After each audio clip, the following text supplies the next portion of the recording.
my air guitar down there. Welcome on, bienvenue. Welcome once again to IPSA Kind of Magic, the show that celebrates the independent personal search agent, and specifically the association of that name, of which Heather is the current CEO and Hamish is chairman, and Jackie is an esteemed associate colleague, consultant, if you will. Now supposedly retired, but still very much with her finger on the pulse. And what I would very much like to do is bring Hamish, as is traditional on this show, and throw him straight under the wheels of the bus. Well, it's something we've always spoken of as IPSA members since we first started Stream, is the diverse range of time scales that different councils sort of seem to work to. There is an advisory which comes from the Information Commissioner's Office, and which came out in 2005, saying that access should be permitted to the type of record which we require to access as soon as possible, but at the very worst, 20 working days at the outside. 20 working days at the outside as soon as possible. However, we have noticed that there happens to be a postcode lottery. Sadly, there's no monetary gain. Well, there can actually be. I was going to say, I'll go and put out all my chips on black otherwise. Go on.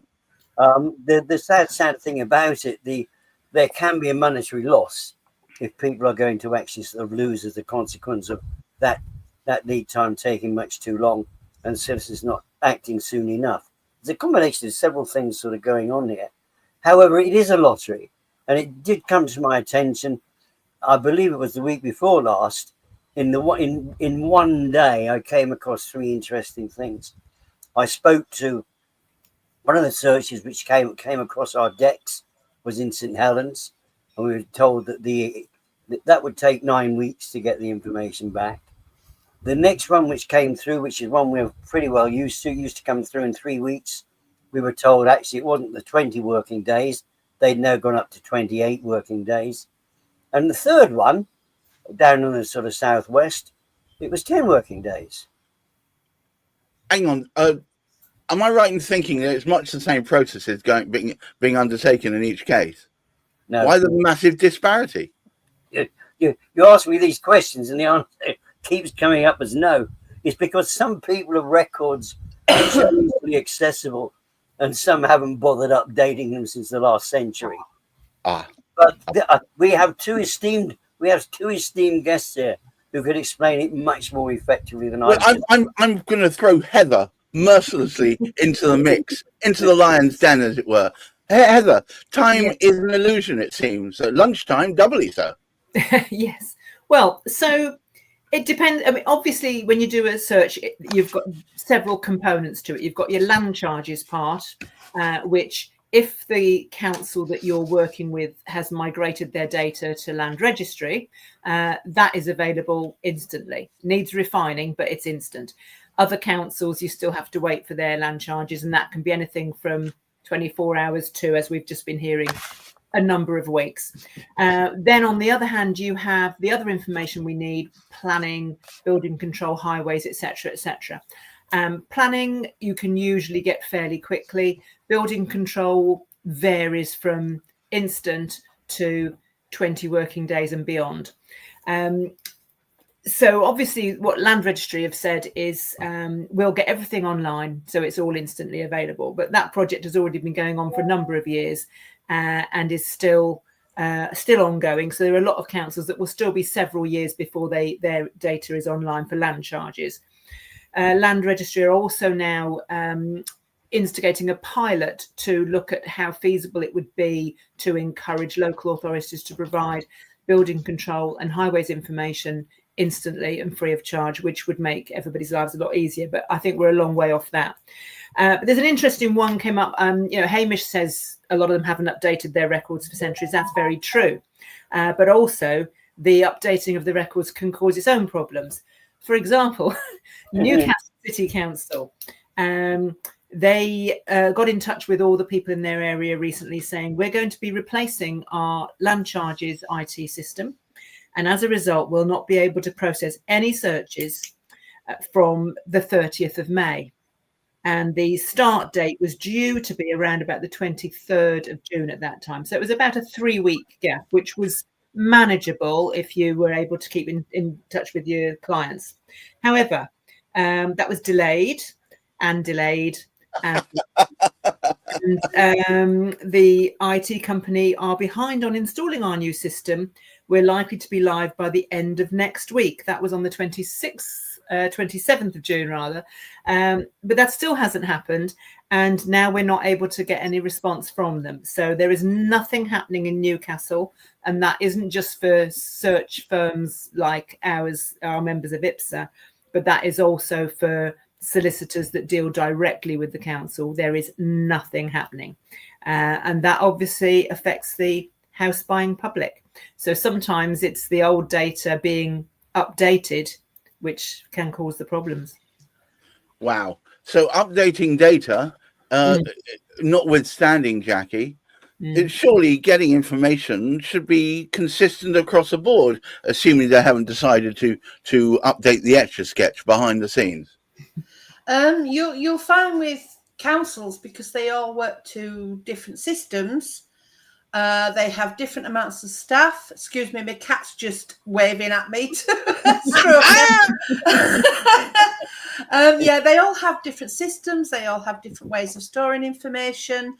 They'll have different amounts of staff. If a member of staff goes on holiday, they don't bother to do that person's work, so they just leave it and let it pile up for when they come back.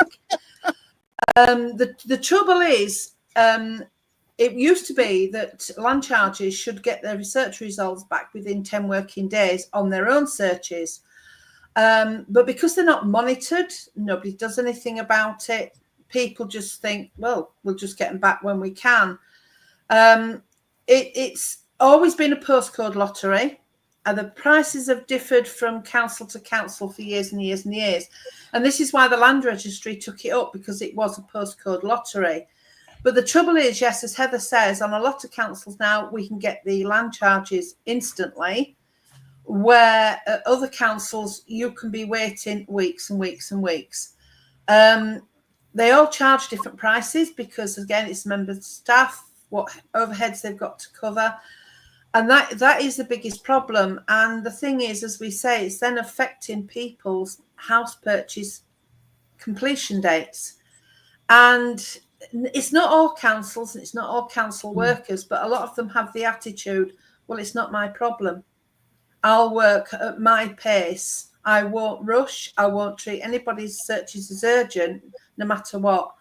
And that is the problem. That is the problem with councils. They are not the same everywhere. They're all so different, so totally different. And that's what's wrong.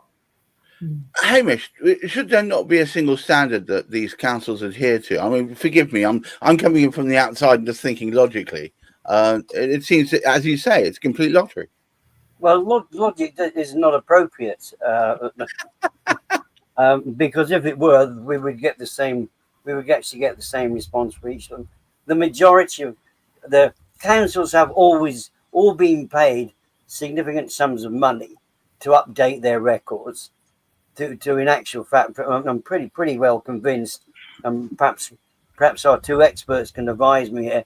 They've all had money sufficient, should they have chosen to do so, to have actually converted their records to digital records at this moment in time. As we know, it doesn't necessarily resolve the situation. We tend to find carts get pushed in front of the horses. Instead of getting the whole thing sorted out and then switching over, they switch over and then try and sort it out. And it doesn't necessarily work that particular sort of way around. There should be an overlap. And in a conventional business, rather than lose money or disturb its sort of clients, it will actually very often run parallel systems just to make sure, just to check. Now, unfortunately, there are several aspects, there's several reasons behind this, because there's some very well-meaning people working in councils who do try their best to support what is going on. They're familiar with it. They've bought houses themselves.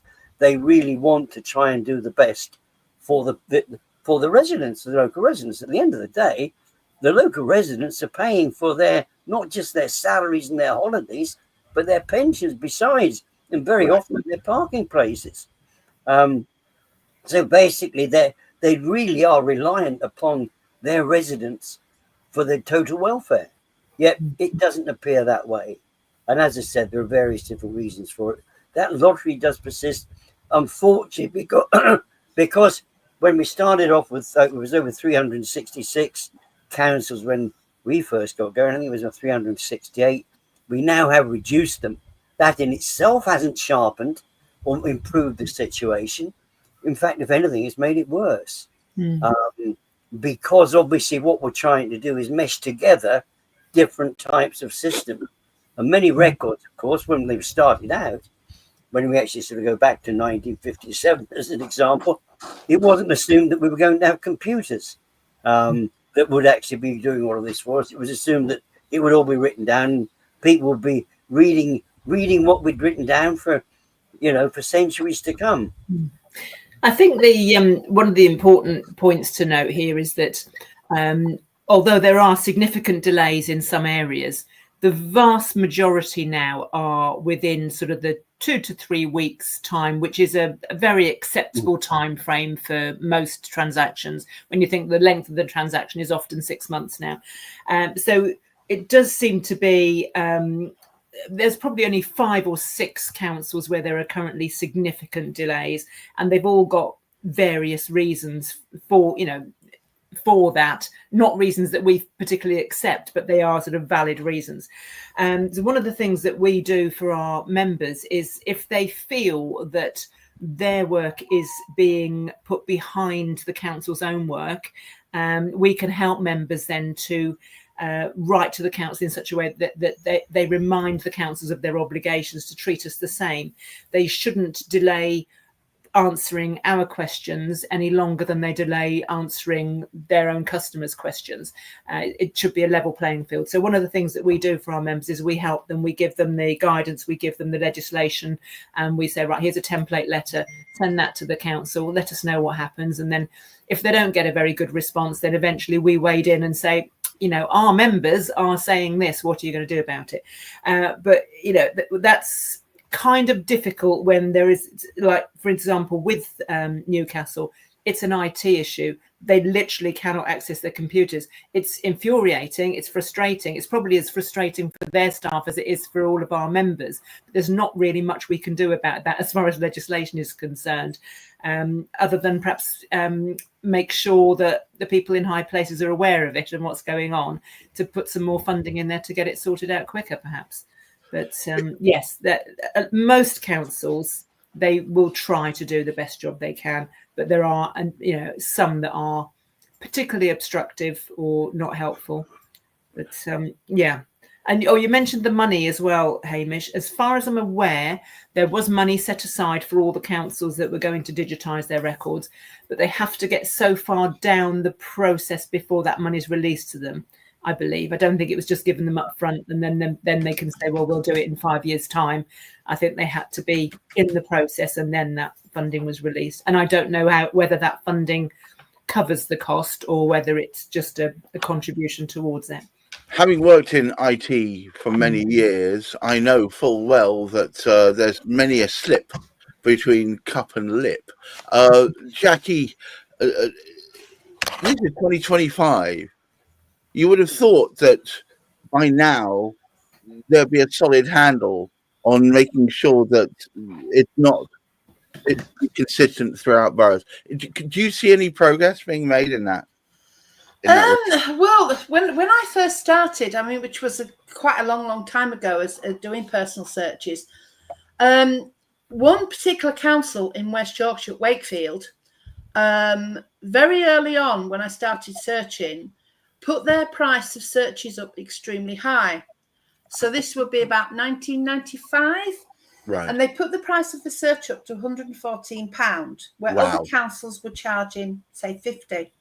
And the reason they did it was to pay for a system where the searches were back within 24 hours. And Dave Crack was in charge at Wakefield, and he got put together and put to the council that within 18 months, the system would pay for itself. And it did. And then they put the price of their searches down to £40. And their system, they were one of the first to have the TLC system, total land charges. And I knew Linda Smith, who set it up with the firm she was working for. She used to work with me. And Wakefield then were doing searches within 24 hours. In fact, sometimes less.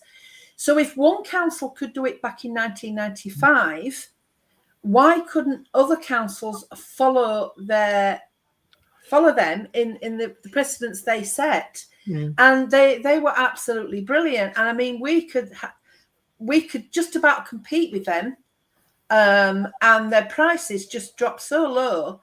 And solicitors would submit their searches in the morning, and they would get them back later on in the afternoon. So if one council can do it, and this is 30 years ago, why didn't others follow suit? And they were. I mean, I had a great relationship with Dave. We got on really, really well. And if one can do it, why can't the others do it? And then the $64 million question. Yeah. And all the information was available to me then. I'd go to land charges, then I'd go to planning.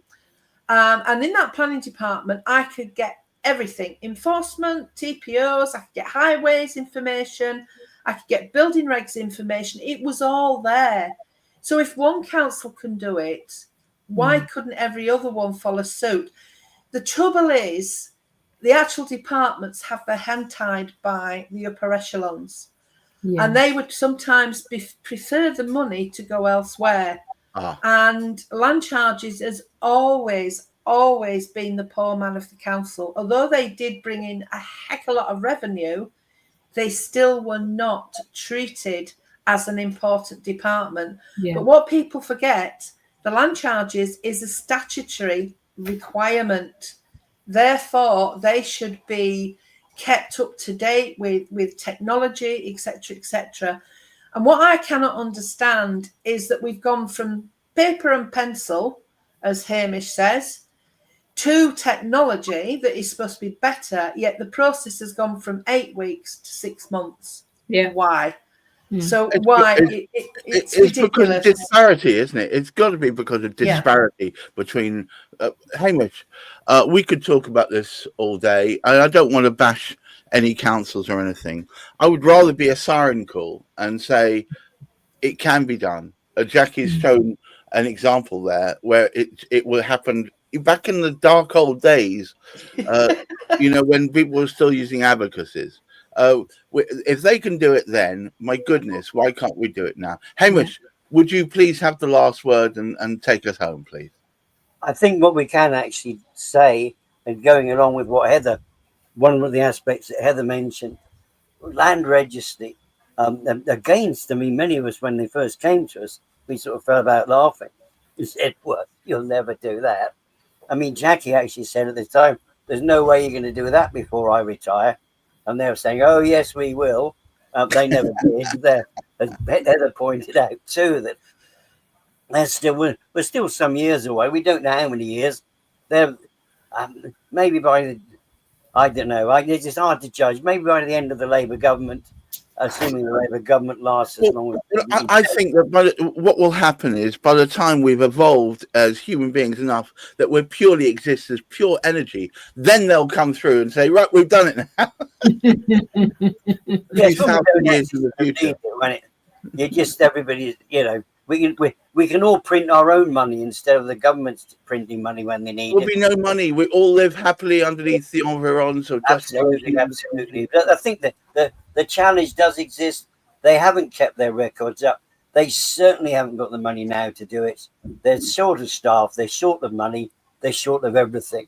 But it would be just really, I think if people are aware, anybody that's carrying out the searches, even those, if you like, who are attached with the corporate providers of searches, they don't have any control either. The challenge with the corporate providers, they usually take a good couple of weeks longer than we do. And we can find there are ways through with some of the councils, but there is that challenge, and we do have that. There is going to be a postcode lottery, because even if we had available all of that information ready to hand, there are still some councils that wouldn't be able to provide it, as has been demonstrated. But please be aware, those of you out there, you cannot expect every council to perform the same way. There is a surprise, but do ask as early as possible. If you're rushing, do ask about how long it takes for that search to be turned around. Because from a day-to-day process, Heather keeps our records for us, so she can actually run through and say, these are the ones which are appearing troublesome at the moment. But it's not evident to everybody. Even the local solicitors sometimes are caught out. I mean, like we were with Surrey Heath, there was us expecting back 15 days, and they turn around and say, oh, actually, it's actually 28 now, and this is working days. So, yes, please, if you can actually support and do something about it in any of those council areas, it would be appreciated. But the rest of us, do please understand that it is something beyond our control. It is very often beyond the control of those actually who work in the land charges offices too. Well, look, it's been, as I said, this is a siren call to anyone listening to realise that each location is slightly different, and to treat them all quite separately. But Heather keeps a list of who's performing and who's not. So if you are unsure, please write to Heather. I'm sure she'll set you straight. If anybody out there is not within the IPSA and wishes to become a member, please approach Hamish or Heather, and you can start that process. It's well worth it. It is a fellowship where they're looked after each other. You're not in competition, you support each other. So whoever's best suited to support a certain geographical region is the one that gets put forward, really, to help support that search. I just want to thank Hamish for having put this together from Search and Convey. Jackie Dyson of the Yorkshire Search Agency, always reliable supporter. And, of course, the unforgettable Heather Poolgley from the Shropshire Property Search. And to all you watching, please keep your feet on the ground. Keep reaching for the stars. Look after that mental health. And please check in with Heather if you want to know which council reacts quickest, or what you can do as far as information on that score is concerned. Until next week, thank you for watching. Bye-bye. Bye. Bye.